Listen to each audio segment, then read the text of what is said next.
Ya, baik. Masya Allah ya. Baik, silakan Baik, Mbak Rohima Novia Ulfa, silakan Mbak. baik.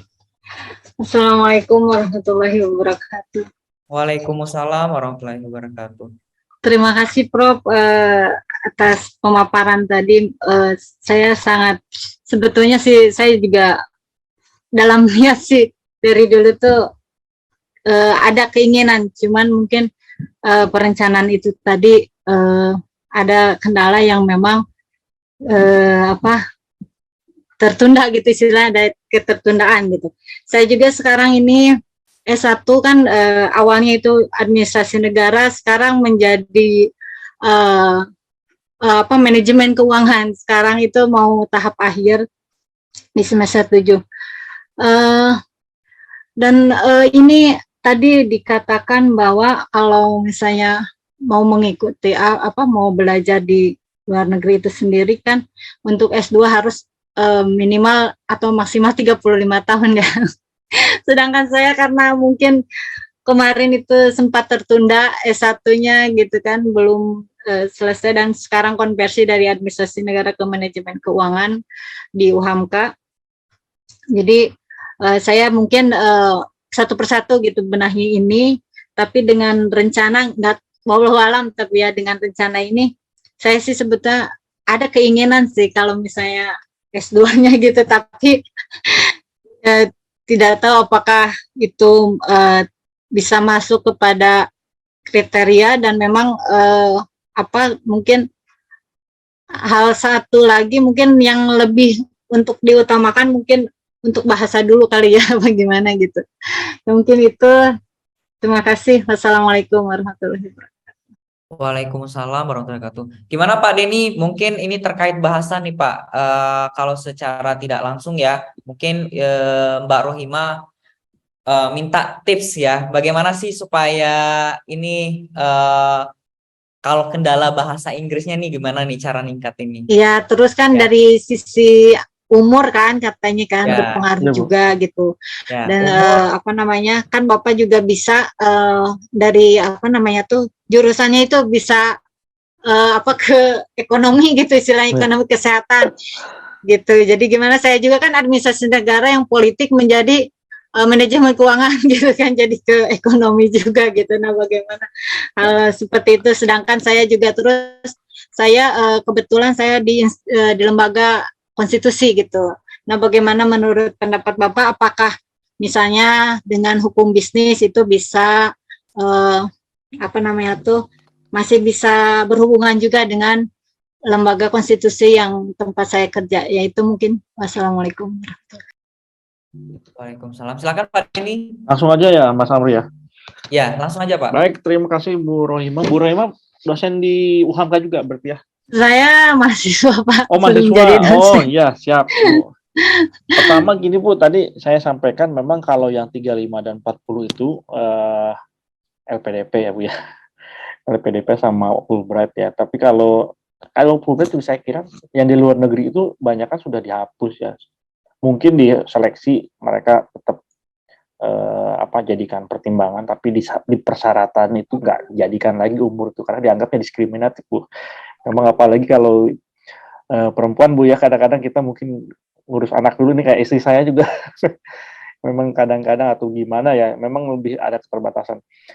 Tapi mungkin ini aja Bu, terkait dengan tadi ya, kalau batasan umur itu tadi saya sampaikan itu memang kalau untuk beasiswa yang dari negara biasanya Bu ya, dari LPDP dan apa. Kalau dari kampus biasanya nggak ada Bu. Jadi kalau Ibu misalkan daftar ke Griffith ya, kayak di sini di tempat saya itu nggak ada persyaratan umur Bu. Waktu saya di Ohio juga sama. Jadi ada yang dapat beasiswa kalau di luar itu kadang-kadang ya ada orang itu yang 50 tahun baru masuk S2 gitu ya. Ada yang 55 gitu ya, istrinya jadi profesor, suaminya sekolah lagi gitu. Jadi ada gitu ya Bu. Jadi kesempatannya ada gitu menurut saya. Meskipun tadi memang kalau kalau soal bahasa itu karena persyaratan minimal ya, karena nanti di sana kan kalau kalau di luar negeri yang misalkan kita English speaking country ya kayak di Amerika itu memang komunikasinya kan dengan bahasa Inggris. Jadi itu tidak bisa ditawar-tawar biasanya ya. Kalau minimal 6,5 ya, bahkan mungkin kalau di sini 7 ya kalau IELTS ya. Atau kalau TOEFL itu 550 sampai 600 gitu. Jadi itu harus dikejar dulu memang Bu. Untuk bahasa. Terus yang kedua tadi soal jurusan, saya kira ya itu tadi Bu. Ini pengalaman saya, mungkin buat teman-teman yang lain juga ya. Saya itu memang kalau dilihat dari rejimnya Indonesia ya, yang linearitas dan segala macam S1 atau S2 yang harus jurusannya sama, atau S3 yang S2-nya sama gitu Bu ya. Itu memang nggak masuk Bu saya. Makanya mungkin saya nggak lolos LPDP itu karena ini studi Islam, belajar ekonomi atau mau belajar international development ya. Tapi itu hanya di Indonesia Bu. Jadi kalau di luar negeri itu riset based gitu. Jadi pendekatannya itu udah istilahnya multidisciplinary gitu. Saya sering bilang itu jurusan saya itu gado-gado dari dulu, gado-gado, campur-campur gitu. Saya belajar politik, saya belajar ekonomi, saya belajar Islam gitu ya. Saya belajar pengendalian tembakau itu belajar ekonomi, politik, sosial, ilmu sosial juga gitu.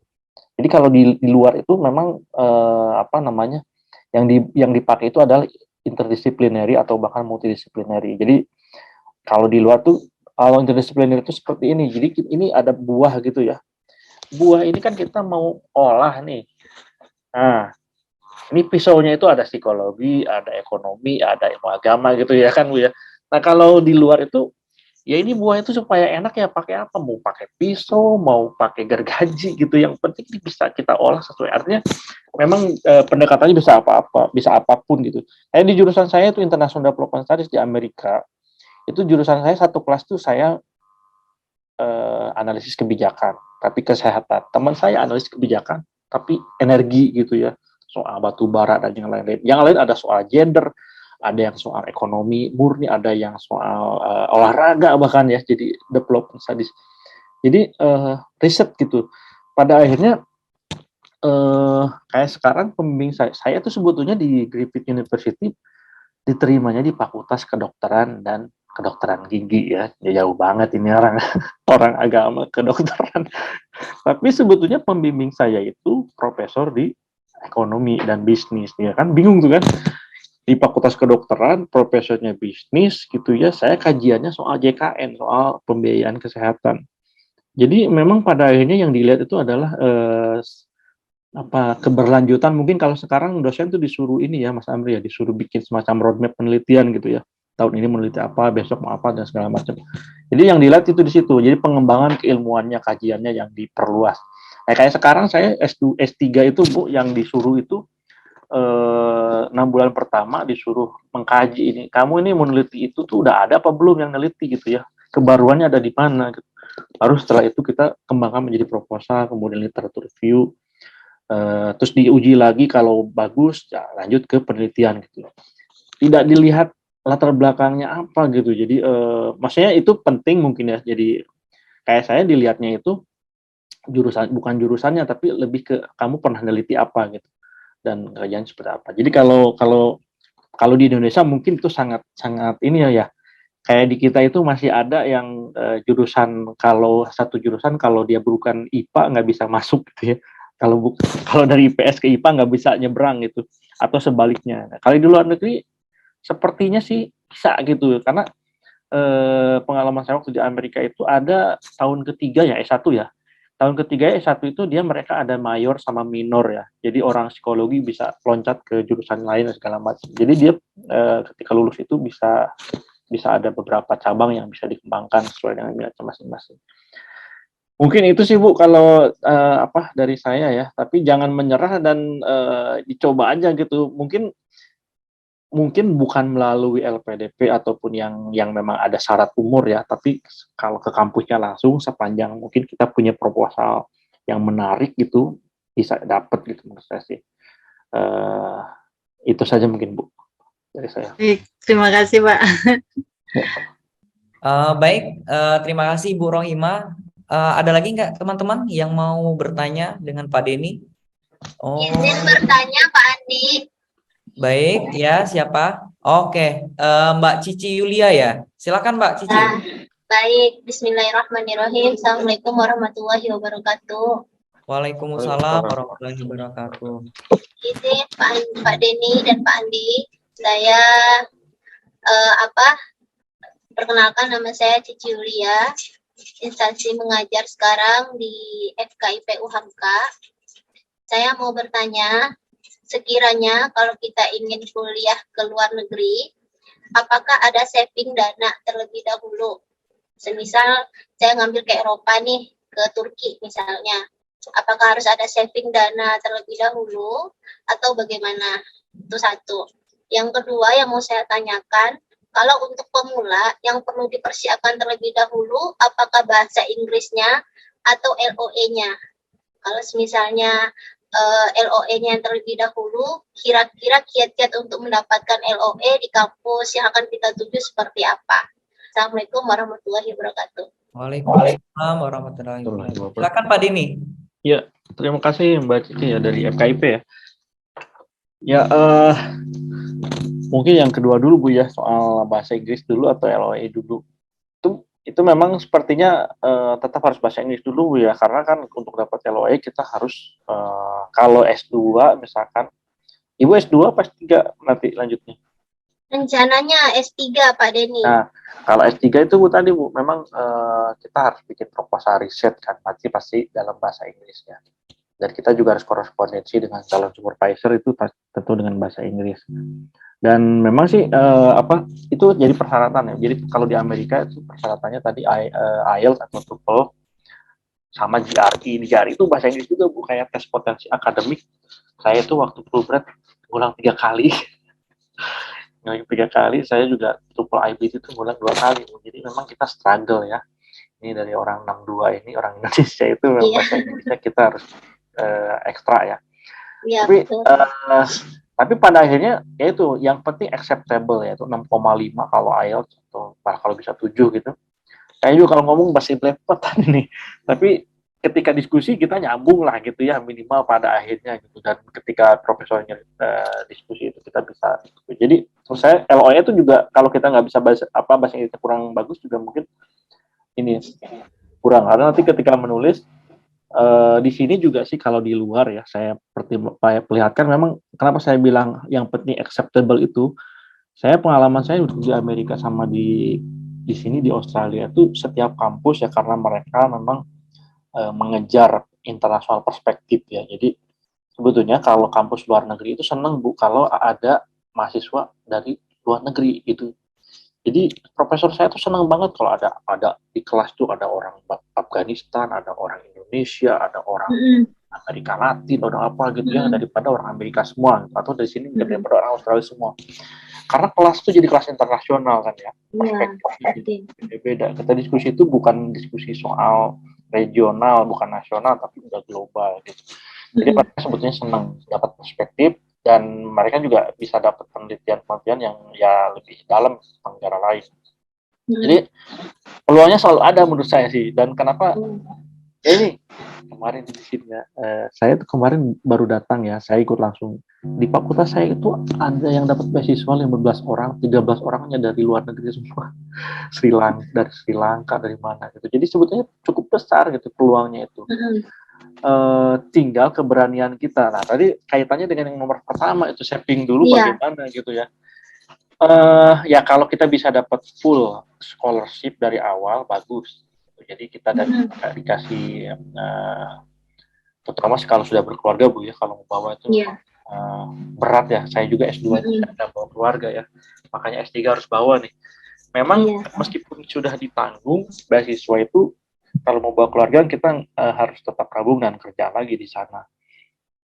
Jadi nabungnya cukup banyak gitu ya. Karena biayanya sangat tinggi. Jadi saya kira itu juga sih pertimbangan yang lain gitu. Cuma saya ini tidak mau mengecilkan atau melihat di situnya. Saya banyak teman dari Amerika, waktu di Amerika tuh dari Afrika ya. Dari Sierra Leone, dari Ethiopia, dari Asia Selatan ya, dari Bangladesh, Pakistan, misalkan India. Mereka tuh berani-berani gitu ya, berani-berani. Karena yang penting punya tiket, punya apa. Karena di sini memang pada akhirnya tuh banyak yang di sini belum dapat beasiswa gitu. Jadi dia daftar, kadang-kadang ada yang GRS kayak kalau di Amerika itu. Jadi dia jadi asisten profesor gitu ya, hanya dikasih biaya potongan tuition fee. Jadi siangnya belajar, malamnya jadi satpam gitu ya. Ada itu banyak sekali, atau jadi anak taksi gitu. Maksud saya ada banyak teman-teman dari negara lain itu yang nekat banget gitu ya. Meskipun belum cukup uangnya gitu ya, yang penting dia sudah dapat terima, berangkat aja gitu. Nanti gimana nanti gitu. Nah itu memang mungkin tidak selalu bisa dilakukan ya, terutama apa, kita jauh juga ya kalau ke Amerika itu. Nah, kalau ke Australia mungkin lebih dekat dan lebih banyak juga orang Indonesia di sini. Saya kira sih pada akhirnya memang kalau savingnya, dananya, kita butuh banyak dana sih Bu memang. Karena kayak di Australia itu kan kita ada, kalau di ekonomi itu ada purchasing power parity ya. Ya, nilai tukar beda ya. Jadi $1 di sini kan 10.000 di kita gitu ya, atau $1 Amerika 15.000 di kita gitu kan. Pasti uang yang kita bawa pun itu minim ya, kalaupun kita bawa uang banyak. Belum lagi untuk belajar, untuk visa gitu ya. Kita harus menunjukin uang dan segala macam. Ya banyak sih caranya gitu ya. Saya nggak pinjam ke yang lain atau bagaimana gitu. Cuman tentu kalau lihat ke sananya sih ya memang struggle ya. Tapi selalu ada jalan menurut saya sih, selama kita tadi. Memang pada akhirnya itu tadi, ini ujian mental gitu ya. Karena pada akhirnya ketika kita berhasil berangkat dan berhasil sampai dengan selamat, kalau sudah di sini memang yang mungkin yang susah itu masuknya gitu ya. Dapat visanya, terus dapat LOE-nya, berangkatnya. Gitu. Kalau sudah sampai sini Bu, insya Allah lah gitu ya. Ada ini kan ada ayat Quran kan yang bilang kan kalau kita kemanapun gitu pasti dikasih rezekinya ya, itu nggak tahu min haitsu la yahtasib, sepanjang kita berusaha gitu ya. Itu teman saya tuh di situ orang Afrika itu satu kamar 3 orang 4 orang gitu ya, mereka umpel-umpelan gitu. Bisa aja gitu ya bertahan hidup gitu, ada yang bawa keluarga juga dan segala macam. Artinya memang ya itu tadi, ini perjuangan gitu ya. Di sini juga kita bukan untuk pelesiran ya, bukan untuk jalan-jalan.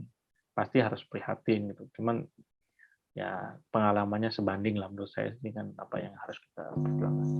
Itu aja sih Bu. Ini saya nggak bisa jawab apa-apa nih ya, tapi mudah-mudahan jadi semangat aja. Iya Bapak, makasih banyak Pak. Kira-kira Ya. kalau untuk ini, mohon maaf Pak Andi nanya lagi. LOE itu Kira-kira ya? untuk Oh, silakan LOE, Bu, silakan. kira-kira untuk belajar tes IELTS, saya agak khawatir di IELTS Pak, karena saya belum pernah belajar IELTS. Kira-kira untuk di Indonesia itu yang IELTS yang readable, yang bisa kita belajar kah atau kursus kah, itu di mana ya kira-kira? Yang Itu Bu, efektif, tadi efisien dan murah. kalau bahasa Inggris Bu, bahasa Inggris itu pada Ya. akhirnya kita tergantung proses belajar kita ya, prosesnya kita belajarnya bagaimana gitu. Maksudnya begini, kalau kita mau kursus di Wall Street ya, 20 juta, 25 juta, ya kita aja belajarnya malas-malasan sama aja Bu. Mendingan misalkan di lembaga bahasa UHAMK ya, tapi kitanya serius gitu, sama aja. Ya. Gitu. Karena pada akhirnya sebetulnya kursus itu untuk kita dapat tandem, dapat teman belajar dan yang lain-lain. Saya waktu itu memang waktu persiapan S2 itu saya kursus di UI waktu itu, karena rumah saya di Depok ya, 1,5 juta gitu, 3 bulan, ya alhamdulillah lah naik lah gitu ya, IELTS saja gitu yang writingnya. Iya. Tapi itu Bu, pada akhirnya kursus itu hanya membantu dan men-trigger aja. Kalau saya sih tadi menyarankan ya, kalau IELTS itu sepertinya sih ya yang mantap itu kalau kita menerjemahkan dari Inggris ke bahasa atau bahasa ke Inggris gitu. Mungkin untuk speakingnya nggak terbantu, tapi karena gini bukan di IELTS itu kan kita di tes itu kan bagaimana sebetulnya pada akhirnya kan itu simulasi bagaimana kita belajar di sini kan. Kita disuruh analisa tulisan gitu ya, di mana ide pokok dan segala macam. Jadi kita readingnya digenjot gitu, terus juga untuk writingnya digenjot juga. Mungkin speaking nggak dapat ya dari menerjemahkan, tapi dengan menerjemahkan itu kita dapat vocabulary, kita dapat reading comprehension gitu ya. Sama juga kita writing, karena kan mungkin menerjemahkan dari Inggris ke bahasa atau bahasa ke Inggris gitu, bolak-balik. Jadi saya kira Kalau dulu sih saya diajarkan sama senior saya dulu seperti itu salah satu caranya lah gitu ya. Mungkin cukup 1 halaman atau setengah halaman sehari gitu ya. Mungkin kalau dulu sih saya merasa ada perkembangan Bu nilainya gitu ya. Iya. Cuman yang lainnya sih memang ya bahasa itu nggak bisa instan ya, nggak bisa harus terus dipakai ya namanya gitu. Mungkin baca kalau di yang lain itu ya kita baca berita bahasa Inggris setiap hari. Jadi itu juga juga baca berita ataupun artikel bahasa Inggris setiap hari. Itu juga menambah atau membantu sih menurut saya. Mungkin itu Bu. Baik Bapak, makasih banyak. Berarti di UHAMKA baru tahu saya ada lembaga bahasa. Di UHAMKA ada ya, tapi nggak tahu ada kursusnya apa enggak. Oh iya, Ada Bu, tapi nggak tahu. ada ya. Ada. Oh, iya. Nah, makasih banyak Pak Dani Ya, atas waktunya dan jawabannya. Pak Andi, terima kasih banyak. Ya, Assalamualaikum. Waalaikumsalam warahmatullahi wabarakatuh. Terima kasih ya Ibu Cici. Ini 1 dan 2 dari UHAMKA, Pak. Ini sepertinya ketiga juga dari UHAMKA lagi. Silakan Ibu Ade Putri Mulia. Baik, terima kasih Pak Andi. Bismillahirrahmanirrahim. Assalamualaikum warahmatullahi wabarakatuh. Waalaikumsalam warahmatullahi wabarakatuh. Perkenalkan saya Ade Putri Mulia. Salam hormat untuk Pak Dani yang juga merupakan kakanda senior saya di IPM dulu ya. Nah, pas saya posting itu tadi flyernya di IG ya, di apa itu di WA dikritik sama Pak Dinil yang lagi di Turki. Pak Dinil ya. Iya, tadi beliau sempat masuk juga sebentar ya. Aduh, Dek, itu sampai nanti salamnya sama Bang Denny katanya gitu ya. Oke, gini ya Pak, saya ingin bertanya terkait tentang beasiswa. Nah, kemarin itu pengalaman saya ya dalam studi, saya sudah daftar di UIN. Nah, tetapi ketika daftar di UIN S3, saya udah ikut tes TOEFL dengan tes bahasa Arabnya. Nah, tetapi yang beda itu tes TOEFL dengan tes bahasa Arabnya kita disuruh untuk setelah TOEFL dan bahasa Arab kan diwawancarai. Nah, ketika wawancarai itu yang terkendala bagi saya adalah kita dikasih jurnal bahasa Arab. Nah, memang saya terkendala dalam jurnal bahasa Arab. Nah, ketika dikasih jurnal bahasa Arab, itu dikasih waktu oleh profesornya dalam 15 menit. Coba kamu lihat ini jurnal bahasa Arabnya, kemudian kamu jelaskan ke saya apa maksud dari jurnal tersebut. Akhirnya saya no comment karena juga nggak bisa jawabnya karena nggak ada sakalnya juga. Terus saya bilang, aduh mohon maaf Prof, mungkin kalau untuk bahasa Arab saya belum bisa. Akhirnya gugur saya di UIN. Nah, sebenarnya kriteria kita untuk lulus itu seperti apa? Kemudian yang kedua, ketika saya tes di UMS, nah gitu saya disarankan oleh Pak Buyamin untuk masuk ke UMS. Nah, ketika saya masuk di UMS, diuji oleh profesornya. Yang anehnya pas di UMS saya pas diuji itu terkait tentang masalah tarjih kita semuanya. Jadi sebenarnya kriteria pemberian beasiswa ini dari suatu lembaga pendidikan itu sebenarnya kriterianya seperti apa dan mahasiswa yang seperti apa yang mendapatkan apresiasi kriteria seperti itu. Begitu ya Pak, terima kasih. Baik, terima kasih Pak Ibu Ade. Pertanyaan luar biasa nih Pak. Silakan Pak Denny. Terima kasih Bu Ade. Pernah aktif di IPM juga ya Bu Ade? Karena waktu Bang Dinil jadi PW IPM Sumbar. Ya, Sumbar ya. Ya, terima kasih salam juga buat Mas Dinil. Baik, tadi pertanyaannya kriteria. Ini kriteria itu pada akhirnya itu subjektif kelembagaan Bu ya, maksudnya tergantung lembaganya masing-masing. Tadi mungkin seperti pengalaman saya tadi Bu, di Fulbright saya langsung lolos gitu ya Bu Ade ya, tapi di LPDP saya nggak pernah lolos gitu. Di AS nggak pernah lolos juga, mungkin karena pasti setiap beasiswa itu ada misi ya. Misalkan kalau kayak AS itu ada kriteria geografik.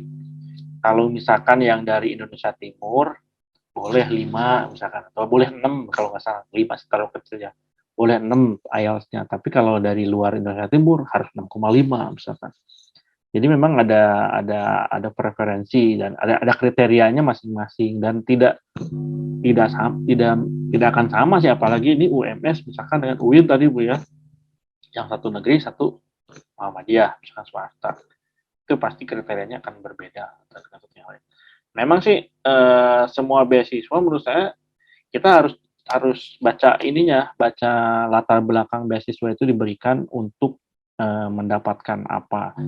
Misalkan kayak tadi seperti di Muhammadiyah mungkin ya, pasti ya mungkin kalau studi Islam Ibu ya Bu Ade, agama Islam ya, Pendidikan agama Islam. pendidikan agama Islam. Nah itu pasti ya ketarjihan atau ya studi Muhammadiyahnya yang akan diprioritaskan gitu. Kalau misalnya kita punya proposal yang menarik soal Muhammadiyah, nah itu kemungkinan besar ya bisa lolos. Kalau ke UIN, misalkan tadi karena mungkin saya juga alumni UIN ya, jadi ini mungkin apa namanya, akan studi kajian Islamnya pasti harus bisa menguasai bahasa Inggris dan bahasa Arab, karena timur dan barat harus dipelajari gitu ya. Nah, jadi akan sangat tergantung Bu, ya, tergantung ya kita harus pelajari gitu. Karena itu akan berpengaruh tadi ke misalkan apa namanya, karena biasanya sih yang kalau kriteria mungkin bisa beda-beda, tapi upaya atau metode menyeleksi itu biasanya sama. Tadi misalkan seleksi bahasa, ya di mana-mana seleksi pasti bahasa. Kalau bahasa Arab TOEFL, kalau bahasa Inggris TOEFL atau IELTS gitu ya. Kemudian yang kedua seleksi substansi ya, dengan esai gitu ya. Esainya bisa 2, 3, bisa 1 gitu. Nah itu biasanya metodenya sama gitu ya. Nah ini terutama yang kedua ya, kalau yang pertama kan jelas ya kriterianya, parameternya itu kalau 6,5 ya semua 6,5 sama gitu, 7 sama 7. Tapi kalau esai itu tadi akan tergantung kepada apa namanya, latar belakang beasiswa itu dibuat Bu ya. Makanya misalkan ya kita mau beasiswa apa dulu nih ya, kita harus cek itu penjelasan beasiswa itu, kriteria yang dicari itu seperti apa gitu ya, atau diarahkannya kemana di latar belakangnya, atau biasanya ada, kalau di AAS itu ada area atau sektor yang menjadi prioritas, misalkan development atau kesehatan gitu ya, atau STEM dan segala macam. Nah itu esai yang kita buat bisa diarahkan ke situ gitu. Makanya kalau misalkan ada beberapa teman yang bikin tips ya, kalau misalkan mau AS misalkan ya, AS itu daftar AS kita harus baca juga tuh gimana sebetulnya perjanjian bilateral antara Indonesia dengan Australia. Terus Australia dan Indonesia tuh MOU-nya apa sih gitu kurang lebih ya. Biar ketika kita bikin esai atau proposal itu ada, kita bisa sambung-sambungkan gitu supaya sesuai dengan yang mereka cari gitu.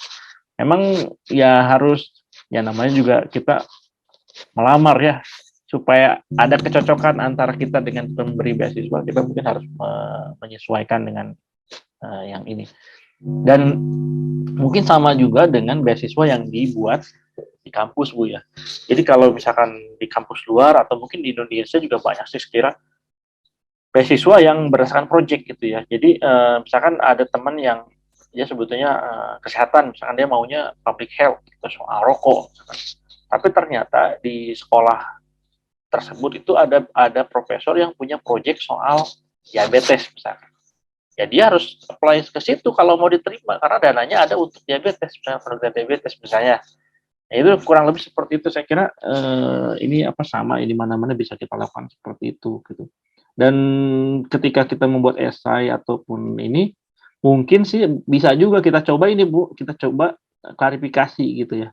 Misalkan ada panitianya, ada panitia seleksinya, ini maksudnya arahnya kemana gitu ya. Mungkin sebelum kita aplikasi, sebelum kita membuat esai bisa memperjelas atau mengklarifikasi sebetulnya apakah yang dimaksud dengan area prioritas itu sesuai dengan yang kita pahami atau tidak gitu, supaya relevansi proposal kita, relevansi aplikasi yang kita buat sesuai dengan yang diinginkan oleh pemberi beasiswa. Gitu saya mungkin Bu dari saya. Baik, Pak. Terima kasih. Terima kasih Bu Ade. Nah, Sama-sama, Pak Bapak ini Andi. di kolom chat ada pertanyaan juga dari dosen UIN Bandung ya, dari Bapak Zulmi. Terima kasih materinya Pak Denny sangat menginspirasi sekali. Izin bertanya, untuk prosedur mendapatkan target supervisor itu bagaimana ya Pak? Lalu apa tipsnya supaya komunikasi kita itu diterima dengan baik oleh supervisor terkait? Jazakumullah. Gimana Pak? Jelas pertanyaannya? Ya, jelas. Ya, silakan Pak. Ya, Pak Julmi ya. Pak Julmi dari ini apa? Fakultas apa? Oke lah, nggak apa-apa, saya lanjut Pak ya. Zulminya dari Fakultas Oh, Psikologi, Pak. psikologi ya. Ya. Kalau di luar negeri atau ya sebetulnya di kita juga sama ya. Kayak di PIKES ya, di UHAMKA itu ada peminatan ya. Mungkin di Pak Amri di FEB ya?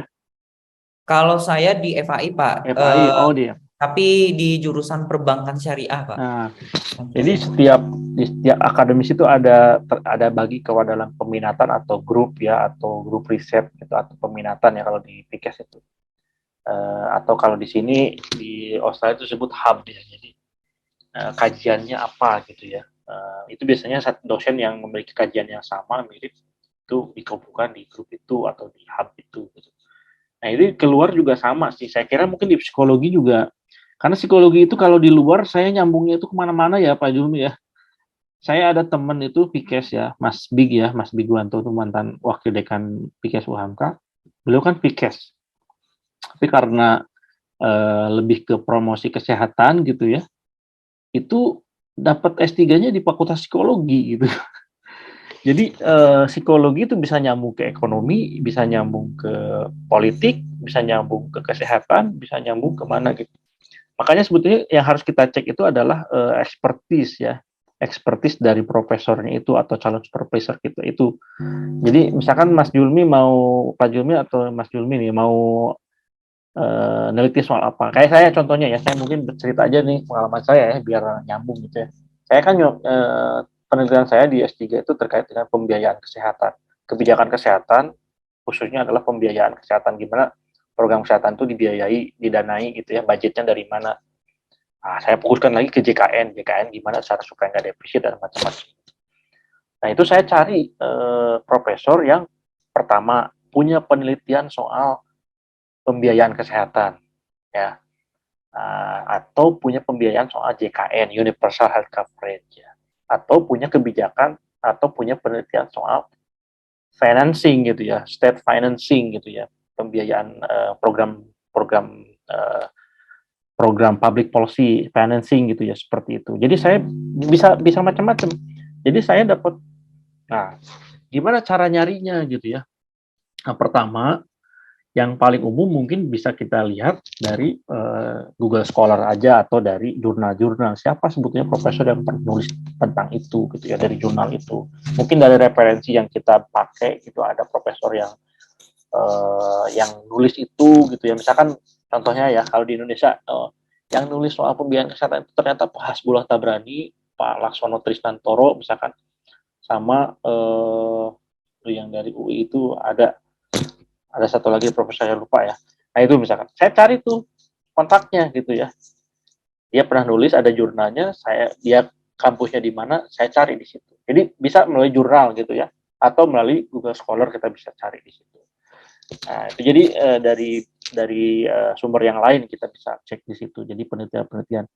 Atau yang kedua itu cari dari profil kampus gitu ya. Jadi misalkan gini, saya itu mau belajar ini, waktu itu saya cari profesor itu, saya cari Center for Health Economy Australia, itu saya Google aja, Center for Health Economy Australia, Center for Economy Amerika, US gitu ya, atau Center for Economy Jerman gitu kan. Nah di situ muncul tuh daftar kampusnya, senternya. Kadang-kadang mereka kan disebut center apa, terus kayak di Amerika Center for International Studies ya. Kalau yang S2 saya, ini fakultasnya itu Center for International Studies gitu.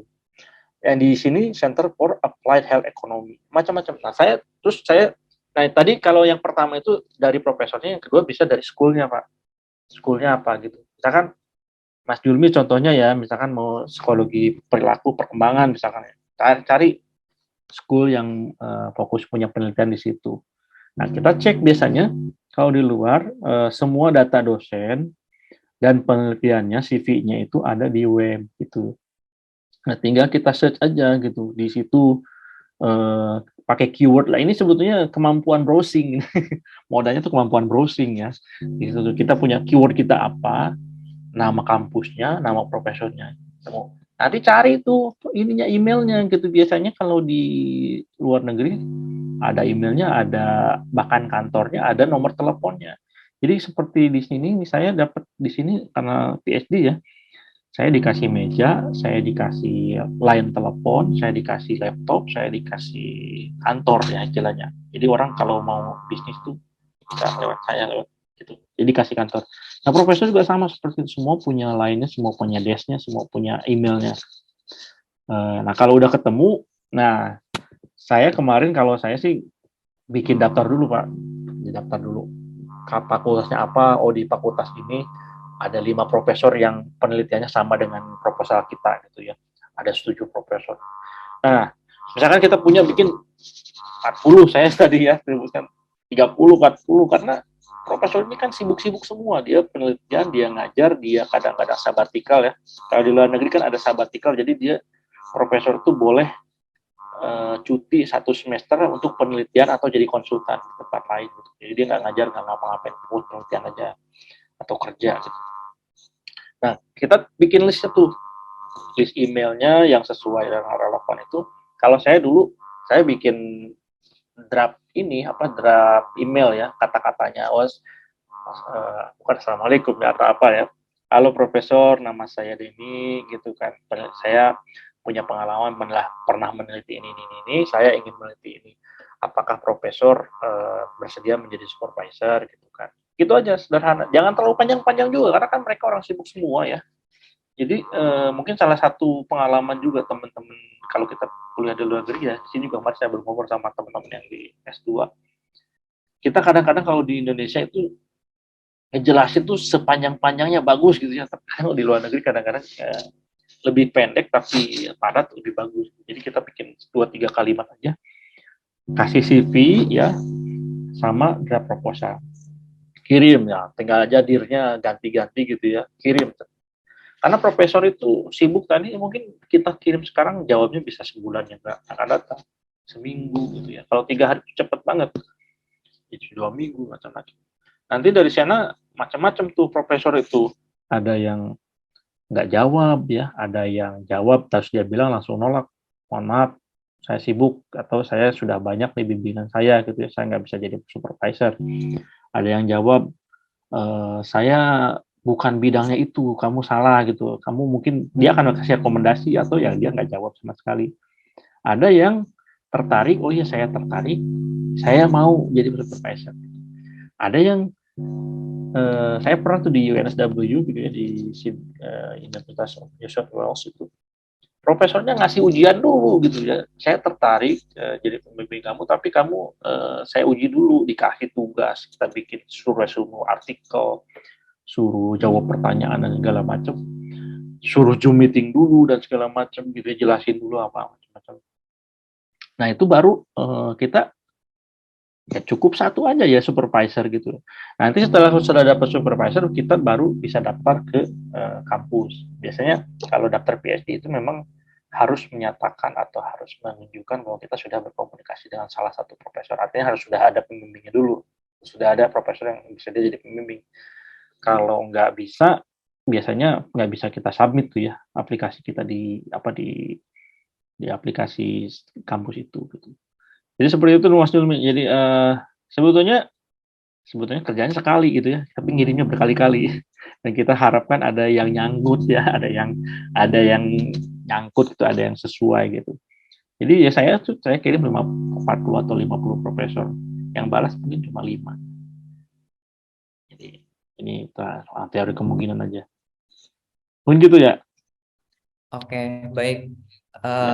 Alhamdulillah semakin tercerahkan Pak Denny, terima kasih. Baik.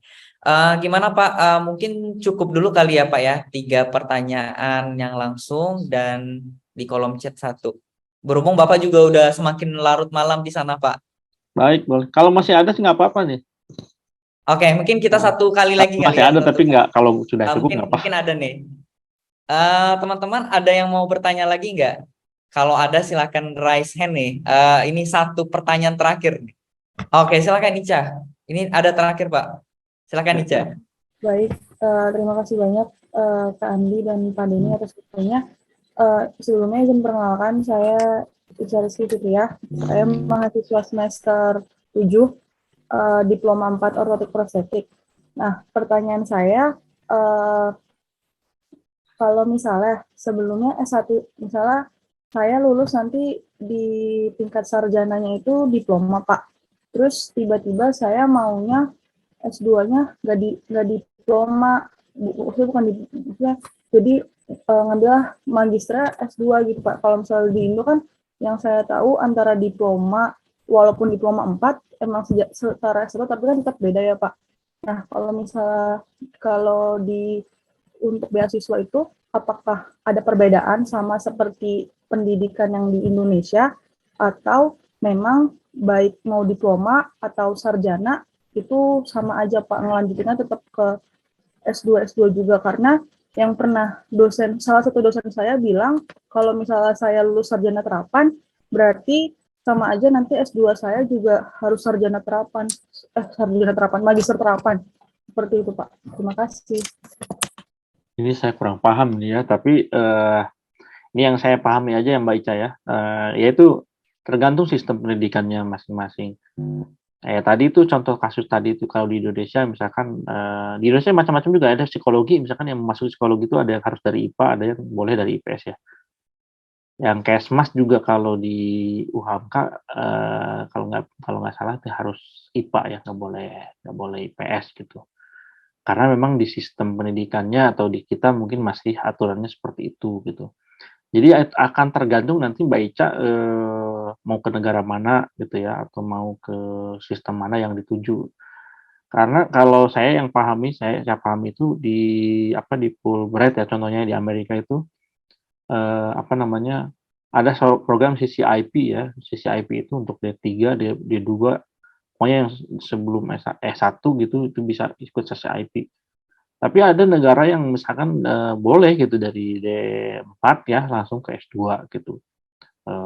Jadi saya sih nggak terlalu yakin nih, tapi kurang lebih menurut saya sih ada itu akan tergantung kepada negara yang masing-masing. Itu kita harus pelajari persyaratan dari masing-masing.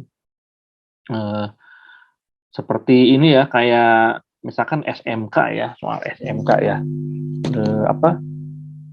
Di beberapa negara itu memang vokasi dengan yang non vokasi kan dibedakan ya.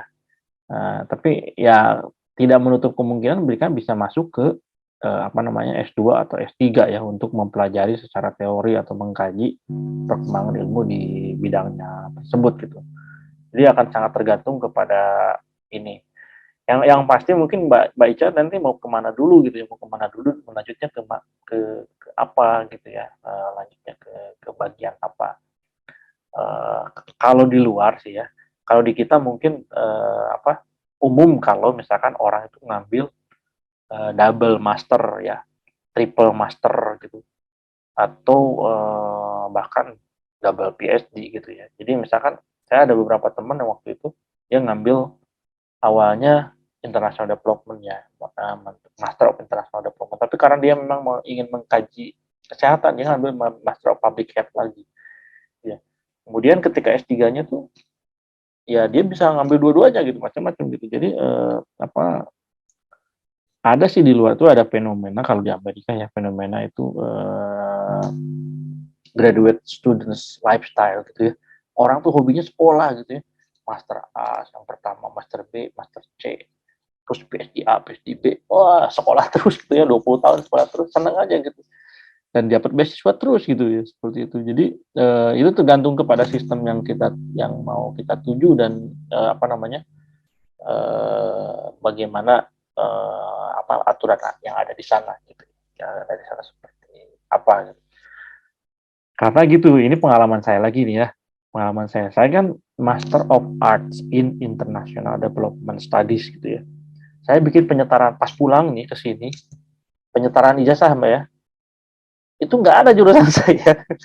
Jurusan saya nggak ada gitu ya di dikti itu, apa nih jurusan saya ini. Akhirnya apa, saya masukkan itu studi perencanaan wilayah gitu ya. Studi perencanaan wilayah sebetulnya mungkin ada kaitannya relevan, tapi sebetulnya nggak terlalu nyambung, nggak pas banget, nggak pas banget. Nah, ya itulah karena memang sistem pendidikan antar negara itu berbeda-beda gitu. Ada teman saya itu kan kajiannya kayak di Australia itu ya, ada Master of Public Health, tapi fokusnya itu pengobatan tradisional. Di Indonesia nggak ada jurusannya itu. Jurusannya apa gitu ya? Ya jadi maksud saya itu, jadi ya kayak tadi gitu ya, apa namanya? Salah satu contohnya, salah satu contoh itu, saya kan dari UIN ya, ada teman saya dari Fakultas Syariah ya, kalau mungkin kalian tahu ya, Fakultas Syariah. Itu dia ke Amerika, masuknya ke Harvard, ke Universitas Chicago Law School gitu ya. Law School di situ banyak pengacara. Jadi karena apa, kajiannya hukum Islam gitu ternyata kan, hukum humanitarian dan segala macam. Jadi di luar itu bisa kemana-mana gitu ya. Yang di sini kajian studi Islam, di sana jadi ilmu politik gitu ya. Atau yang di sininya sosial, ke sana jadi tadi saya ini ya, jadi di sini yang tadinya saya sebetulnya lebih ke FISIP dan lebih ke kajian kebijakan, ternyata masuknya ke kedokteran, tapi pada akhirnya nanti kajiannya itu yang dikembangkan, riset-risetnya yang dikembangkan, tidak terpaku ke jurusan.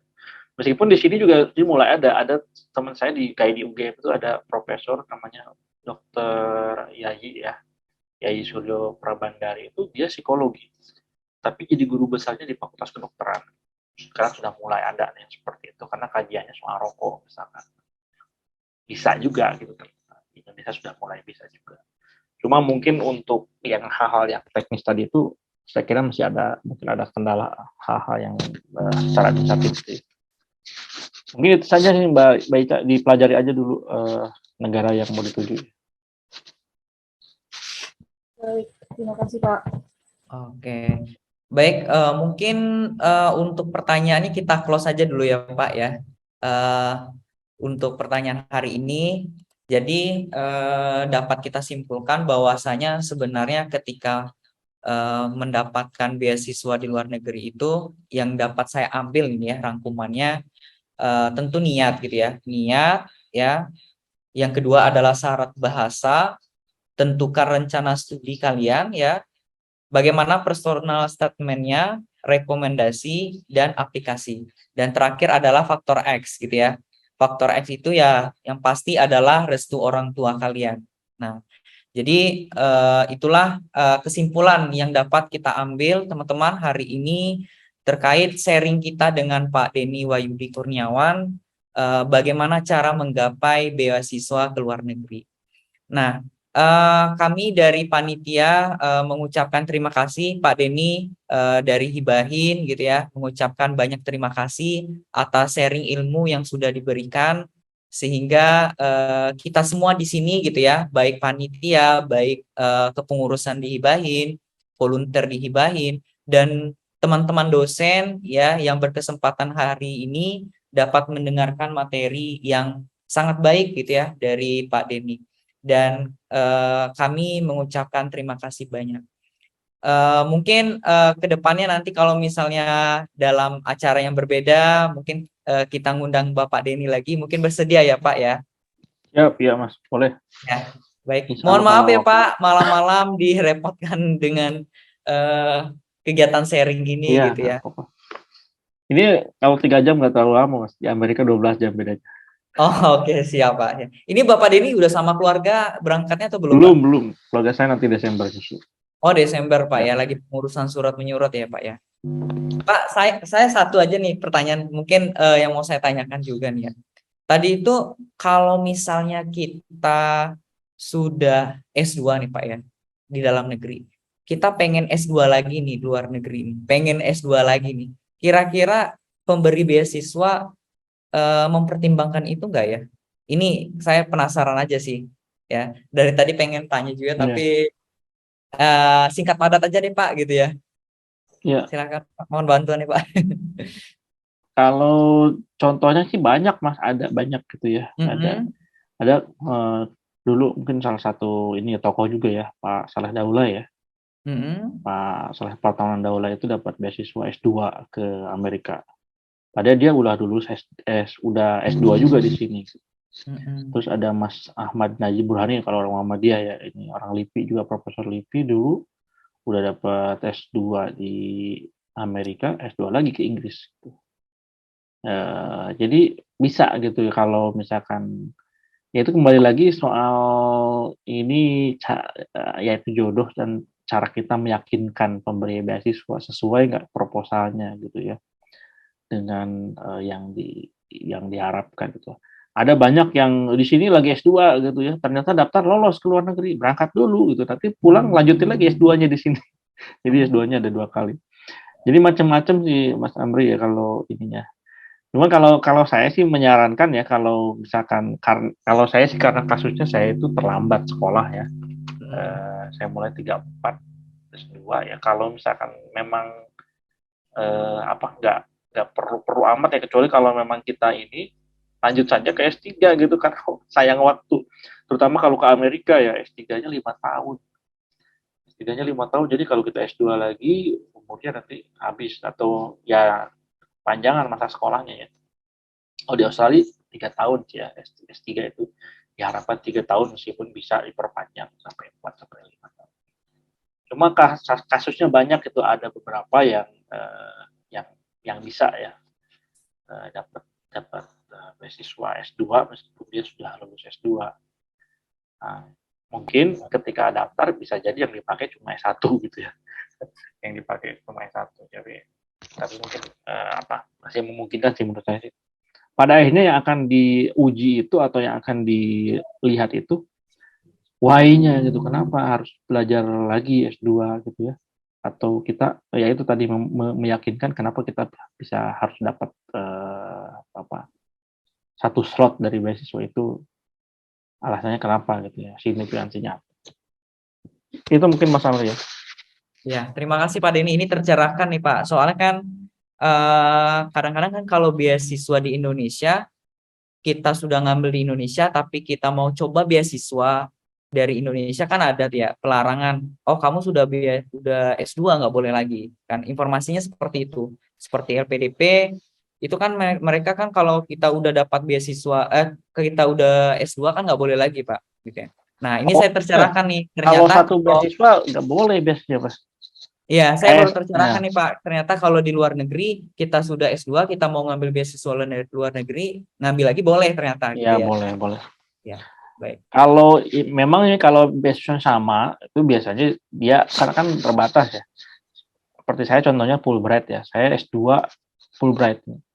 Saya S3-nya nggak bisa Fulbright lagi tuh.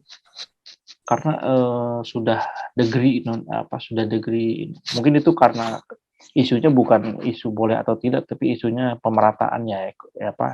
equity gitu. Jadi kalau misalkan udah dikasih S2 dari sini, mau dikasih S2 dari sini lagi untuk jurusan lain, mungkin biasanya nggak bisa kalau satu beasiswa ya. Itu maksud saya kasusnya itu tadi, dia dapat beasiswa dari kampus, misalkan dari UHAMKA gitu, di UHAMKA kuliah. Terus dia apply chevening yang dari Inggris atau dari Australia, itu bisa gitu. Karena kan beda, pemberi beasiswa berbeda gitu. Tapi kalau satu beasiswa sih mungkin nggak bisa ya kan ya Mas. Kalau satu beasiswa lebih ke soalnya isunya adalah isu keadilan ya, isu supaya semua orang bisa dapat lebih banyak. Itu mungkin hampir mirip dengan isu ini sekarang, mungkin lagi banyak didiskusikan itu soal, kalau dulu kan ada ada perbedaan misalkan untuk yang bawa keluarga dengan yang tidak bawa keluarga gitu ya. Jadi ada family allowance, kalau bawa keluarga dikasih tambahan, kalau yang nggak bawa keluarga nggak dikasih tambahan. Itu jadi isu juga itu, karena setiap orang kan harusnya dapat jatah yang sama gitu ya. Jadinya ada beberapa beasiswa yang sekarang ya kayak Fulbright itu nggak ngasih family allowance gitu ya. Ke ininya beasiswanya. Jadi harus cari dari tempat lain gitu. Itu kaitannya dengan yang tadi soal kalau dalam satu beasiswa mungkin nggak bisa ya, double recipient untuk ini yang sama, kecuali kalau beda level. Ya, mungkin itu ya, Mas Amri. Baik, terima kasih Pak Denny. Terima kasih teman-teman. Demikianlah presentasi dari Pak Denny terkait pemaparan beasiswa. Dan kita dari Hibahin mengucapkan terima kasih banyak. Dan dari saya sendiri sebagai moderator menutup